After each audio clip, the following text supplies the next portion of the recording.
Salam Skapsa bisa, santun menuju prestasi dalam kompetensi. Oke pelajar Skapsa, materi mata pelajaran Bahasa Jawa kelas 11 semester 1 ini adalah geguritan. Geguritan itu adalah puisi yang berbahasa Jawa. Geguritan itu sendiri terdiri dari dua jenis, yaitu geguritan gagrak anyar dan juga geguritan gagrak lawas. Untuk lebih dalamnya, kita akan langsung saja ke materi. Oke, pelajar Skapsa, materi pada hari ini untuk kelas 11 semester 1 yaitu teks geguritan. Nah, di sini tujuan pembelajaran pada kesempatan kali ini adalah diharapkan siswa setelah mengikuti proses pembelajaran pada hari ini, peserta didik diharapkan dapat menganalisis struktur teks geguritan atau puisi sesuai dengan kaidah. Nah, di sini ada 3 materi pokok yang akan saya sampaikan kepada kalian semua, yaitu yang pertama, pengertian geguritan, yang kedua, struktur fisik dan struktur batin, yang ketiga, ada tulodo geguritan. Jadi, supaya kalian lebih paham mengenai geguritan itu wujudnya seperti apa sih, seperti itu. Nah, di sini saya berikan tulodo atau contoh dengan judul yaitu Dawe Bopo Dening Resti Api. Saya bacakan ya. Tumurune pedhot esuk-esuk, ngademne raga panas kang rasuk. Ning rasane ora krasa kaya warisan, sing dak tampa tanpa tandha. Esuk iku bapa dawuh, sugihe donyaku dudu sugihmu, mlarate uripku dudu mlaratmu. Aku dudu kowe lan kowe dudu aku. Mung ilmu sing dadi sangumu. Mula nata dalan turut rangkane kali, larung kasile urip marang Gusti. Nah, dari tulodo yang sudah saya paparkan dan juga saya bacakan ini, di sini ada struktur batin dan juga struktur fisik yang sudah bisa kita pahami dan juga bisa kita cermati juga. Nah, untuk lebih lanjutnya, untuk lebih dalamnya lagi, kita akan lanjut ke materi. Nah, di sini yang pertama akan saya bahas yaitu pengertian geguritan. Geguritan di sini adalah jenis puisi gagrak anyar atau kalau misalnya dalam bahasa Indonesia kita menyebutnya dengan puisi kontemporer. Nah, lalu yang kedua, ora kaiket dening paugeran-paugeran kaya tembang mocopat.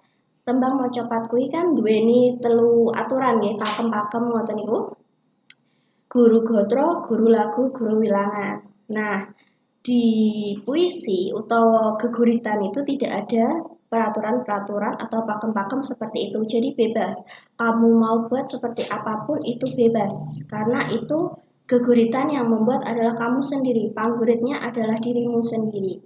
Lalu yang ketiga, ngutamake rasa kaendahan. Nah, di sini karena kita kan ingin merasakan geguritan itu maknanya, pesannya ingin tersampaikan itu dengan cara apa? Ya dengan pemilihan kata atau pamilih tembung. Lalu selanjutnya, nah di sini lanjut kita ke struktur fisik. Struktur fisik dalam geguritan itu sendiri ada 4. Yang pertama tipografi, yang kedua imaji utawa panyitra, yang ketiga lelewaning basa utawa gaya bahasa, yang keempat itu purwakanti. Untuk lebih lanjutnya kita akan lanjut ke slide berikutnya. Yang pertama itu tipografi.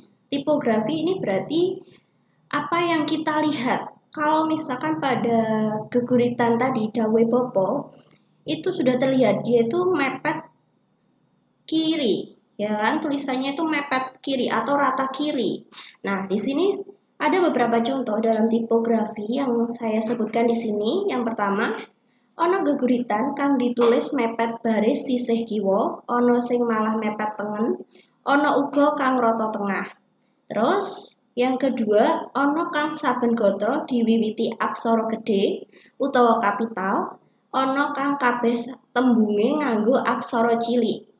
Terus yang ketiga ada ana kang saben gatra tembung-tembunge cekak-cekak banget. Ana uga kang saben gatra dawa banget. Dadi nek kene terserah awakmu arepe gawe mepet kiri, mepet kanan utawa tengah, iku terserah bebas. Gak ana aturan sing ngatur awakmu kudu ngene iku gak ono. Nah, terus sing iku enek aksara. Misalkan aksarane iku gede kabeh ya monggo, aksarane cilik kabeh ya monggo.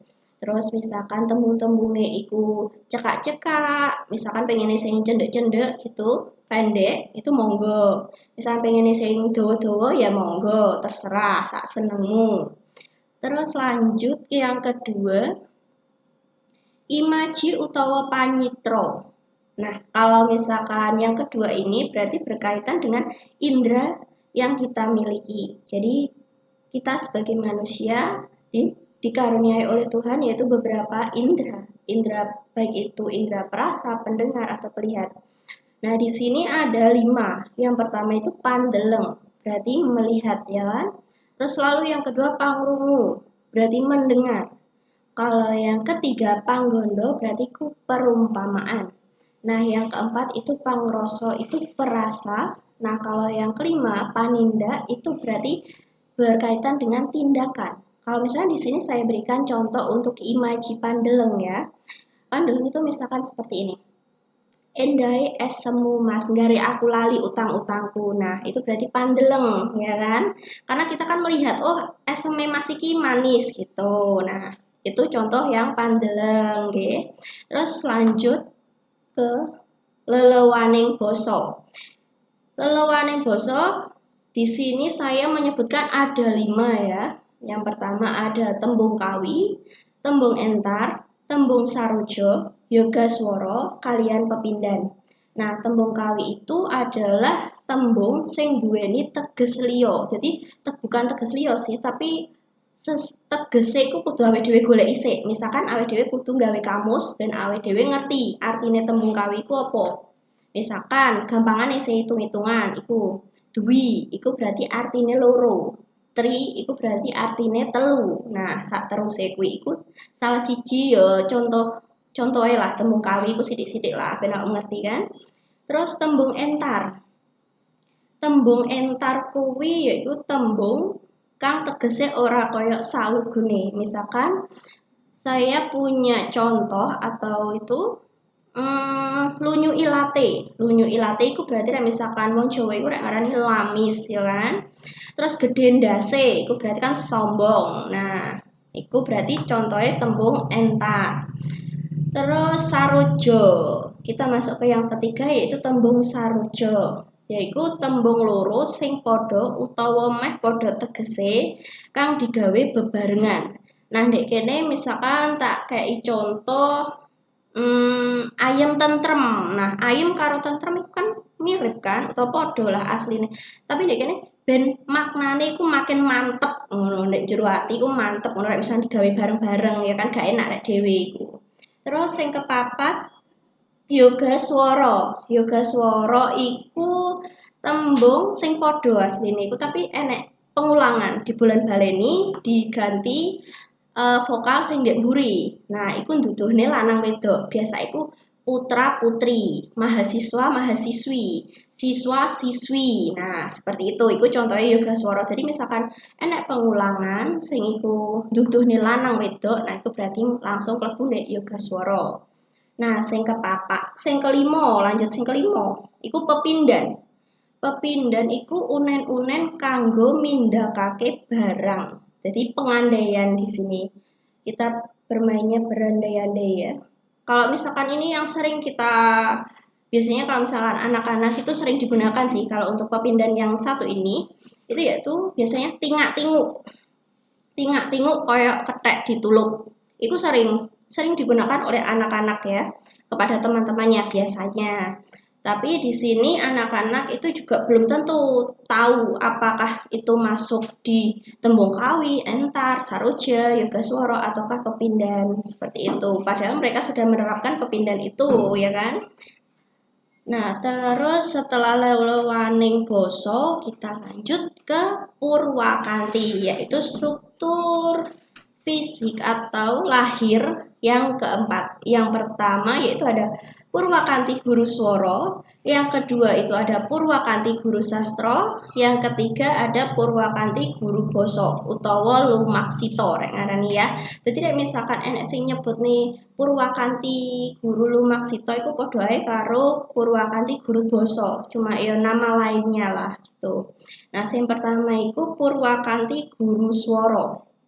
Guru swara itu berarti ini purwakanthi itu nyebutnya kita gampangnya itu rima. Berarti ada pengulangan ya kan? Ada vokal-vokal yang sama kalau misalkan pada purwakanthi guru swara. Jadi misalkan itu ono awan, ono pangan gitu. Itu salah satu contohnya untuk purwakanthi guru swara. Lalu yang kedua itu purwakanthi guru sastra, yaitu kalau guru sastra ini konsonannya yang sama. Kalau tadi kan guru swara vokalnya, kalau sastra itu konsonannya. Dari sini salah satu contoh purwakanthi guru sastra yaitu sluman, slumun, slamet. Nah, lanjut ke yang ketiga, purwakanthi guru basa. Guru basa utawa lumaksita. Nah, di sini kalau misalkan yang ketiga itu adalah rima atau purwakanthi yang di dalamnya terjadi pengulangan kata sebelumnya. Jadi kata sebelumnya itu diulang. Kalau tadi kan ada vokalnya yang sama untuk swara, kalau sastra itu kan ada konsonannya yang sama. Nah, di sini kalau contoh purwakanthi guru basa itu sendiri yaitu witing klopo, klopo muda saumpama gitu. Jadi witing klopo, lalu selanjutnya witing klopo ada jedanya koma gitu ya. Kalau dengan tanda baca, witing klopo, klopo muda saumpama. Jadi ada pengulangan kata sebelumnya seperti itu. Nah, lanjut kita ke struktur batin. Nah, struktur batin di sini ada 4. Yang pertama yaitu tema atau makna atau sense. Lalu yang kedua rasa atau feeling. Yang ketiga nada atau tone. Yang keempat adalah amanat. Untuk lebih jelasnya kita langsung saja ke materinya.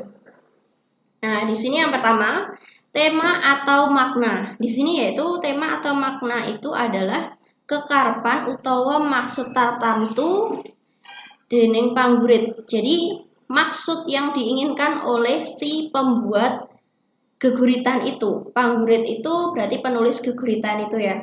Di setiap tembungnya, setiap gotronya, setiap podo itu berarti bait ya. Saben tembung, saben gotro, saben podo. Itu berarti kita itu kudu maca sik ben ngerti utawa paham temane iku apa. Misalkan katresnan utawa pendidikan dan sebagainya. Iku jenenge tema atau makna. Jadi awake kudu ngerti. Kudu maca sik, kita kudu paham. Itu saben tembung, saben gotro, saben padha niku kita pahami gitu. Iku tema atau makna. Lanjut yang kedua yaiku rasa. Rasa iku pangungkape rasa utawa sikap panggurit kang kinandhut saka. Ini ada beberapa aspek ya yang mempengaruhi rasane panggurit, rasa utawa sikape panggurit. Itu ada beberapa faktor. Itu yang pertama adalah latar belakang agama, latar belakang pendidikan, jenis kelamin, kelas sosial, jabatan, umur, dan pengalaman. Di sini hanya saya sebutkan 7 saja karena sebenarnya masih banyak di luar sana yang bisa kita masukkan di rasa ini. Biasanya kalau misalkan orang yang berlatar belakang pendidikan, maka yang dibahas oleh pangguritnya adalah berkaitan dengan pendidikan.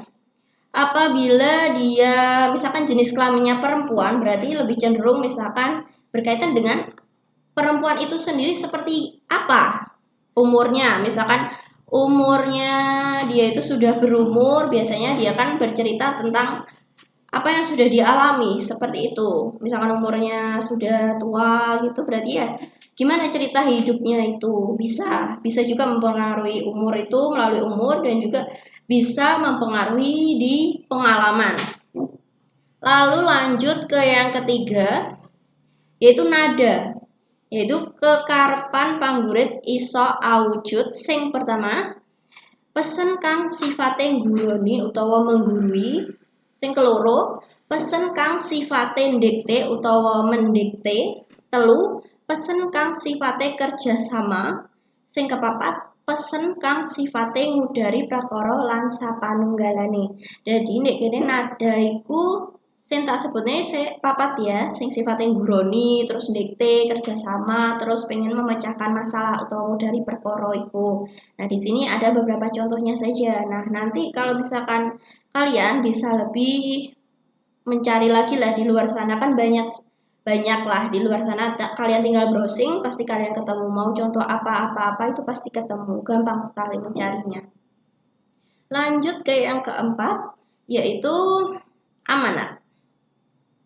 Amanat yaitu pesen kang diandharake panggurit marang pamaos. Jadi amanat itu sebenarnya apa yang diharapkan oleh panggurit itu terhadap pamaos atau pembaca.